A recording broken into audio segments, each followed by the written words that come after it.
In the documentary, you talk about finding your voice, don't you? How did that come about? Because obviously you have a very distinctive style. I was influenced by George Gross, William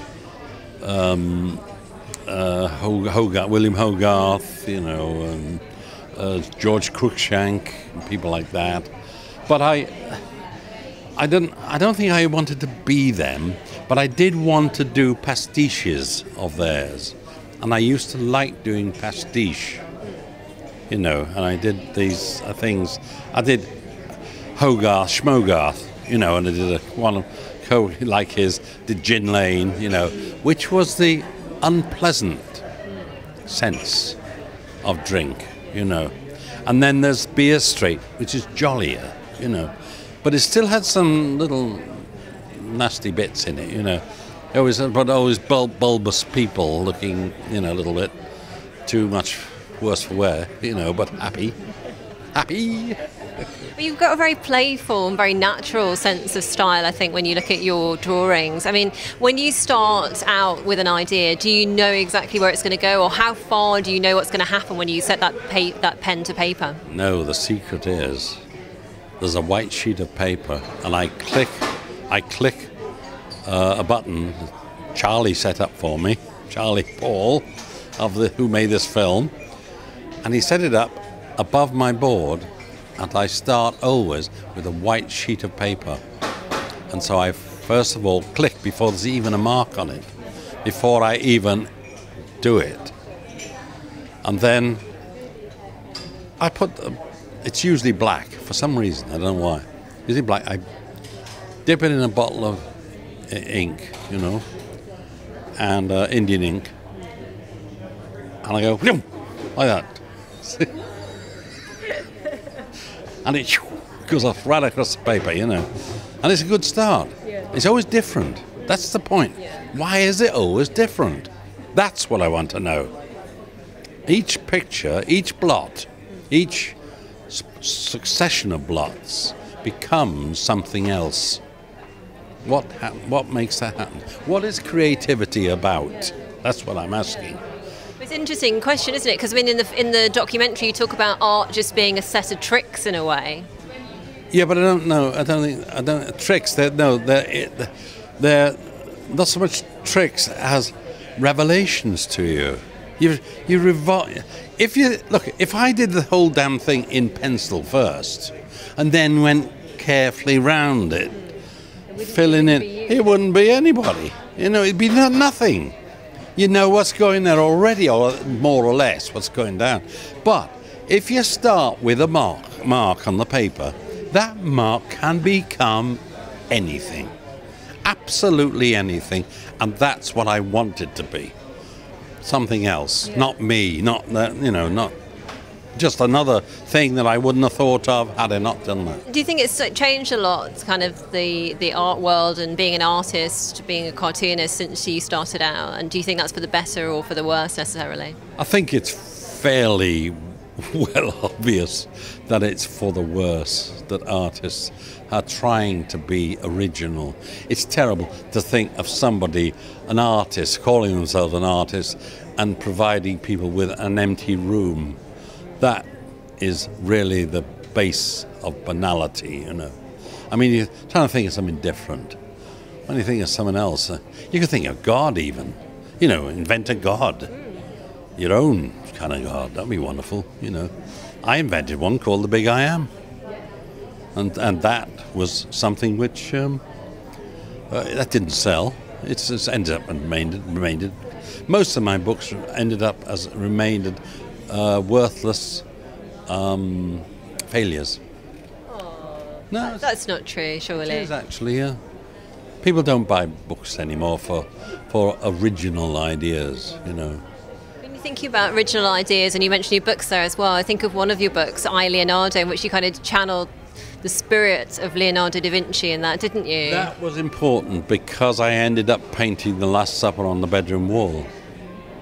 And I've always thought one day what I will do is get the cheapest wallpaper out of a bucket in front of some do-it-yourself shop and wallpaper the wall over The Last Supper, and then sell the house, and then wave. People say, I can't stand that wallpaper, it's got to go.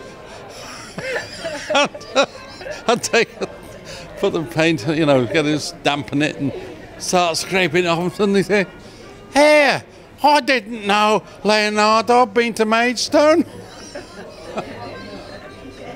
That would be fantastic, wouldn't it? That would be hellishly good, wouldn't it? That would be really good.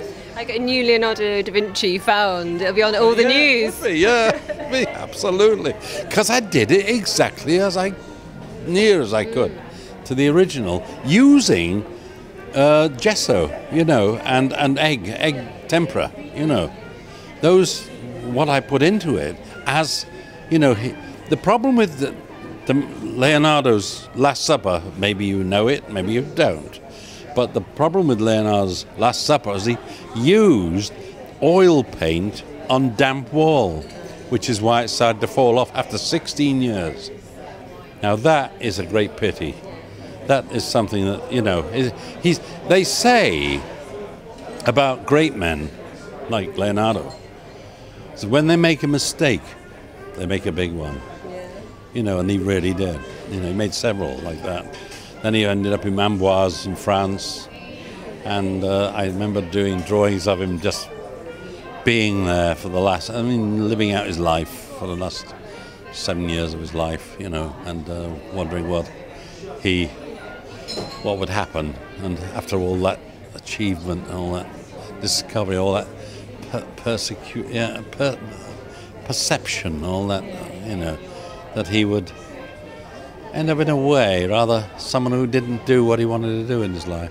You know, imagine that about a man like Leonardo da Vinci. I know.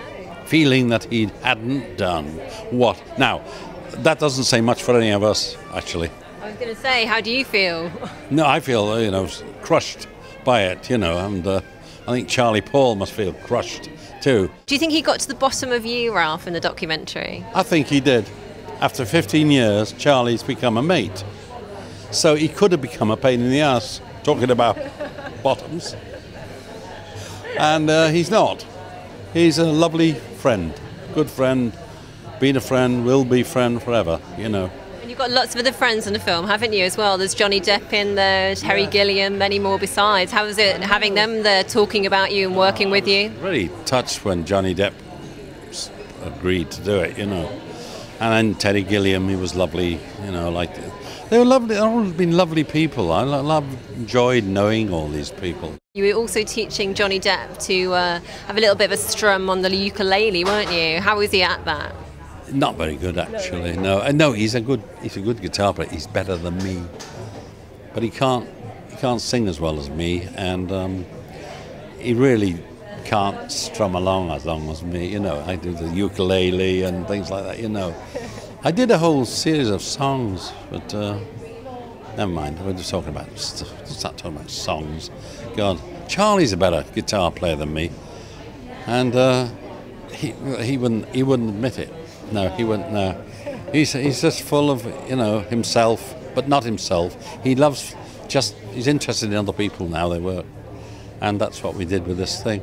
And for no good reason came out of, well, what are we doing this for? Well, for no good reason. You know, that's how it came about. You know, because I thought of calling it Steadman instead. What were your favourite moments in the film for no good reason? When I finally say, and I don't think it's in there, I think they took it out, I think they edited it out. Is that a rap? Seeing Johnny Depp again was great, because I hadn't seen him since Colorado days when, you know, it was Hunter, you know, and he came down. People, they couldn't believe it in Maidstone.